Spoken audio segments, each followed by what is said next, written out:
Hello everyone, আজ বানাবো পাকাল মাছের ঝাল। তো কড়াইয়ের মধ্যে ফার্স্ট 3টা স্লাইস করে পেঁয়াজ দিয়েছি আর 3টা কাঁচামরিচ দিয়েছি, মাঝখান থেকে চেরা লাগিয়ে নিয়েছি। আর সরিষার তেল অবশ্যই অ্যাড করবেন। তারপর হচ্ছে মশলা 1 টিস্পুন অফ হলুদের পাউডার, 1 টিস্পুন অফ ঝালমরিচের পাউডার, সাথে স্বাদ মতো লবণ অ্যাড করে দিয়েছি। এই যে পানিটা অ্যাড করলাম, ওই পাকাল মাছ না ধুয়ে পরিষ্কার করে বেছে নিয়ে জাল করে নিয়েছি হলুদ এবং লবণ দিয়ে, সেই পানিটা আমি অ্যাড করলাম। আচ্ছা, এর মধ্যে 1/2 টিস্পুন অফ ধনিয়া পাউডার, 1/2 টিস্পুন অফ জিরার পাউডার অ্যাড করে দেবেন। এরপর বেশ কিছুক্ষণ মশলাটাকে কষাতে হবে পেঁয়াজের সাথে। পেঁয়াজটা যতক্ষণ না ওই সফট ভাব হয়ে যাচ্ছে, এরপর হচ্ছে জাল করে রাখা পাকাল মাছগুলো অ্যাড করে দিলাম। পাকাল মাছের দেখতে পাচ্ছেন কতটা মোটা মোটা, একদম এক একটা পিস খুব মোটা মোটা হয়েছে। এই বর্ষার সিজনে না, হ্যাঁ, বাজার থেকে আব্বু আজকে নিয়ে এসেছিলেন।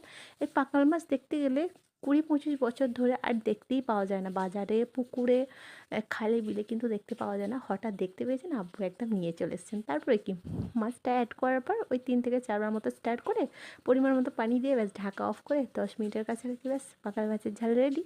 ভালো লাগলে লাইক, কমেন্ট অ্যান্ড শেয়ার। ভালো থাকবেন, সুস্থ থাকবেন। আবারও দেখা হবে নতুন একটি রেসিপির সাথে।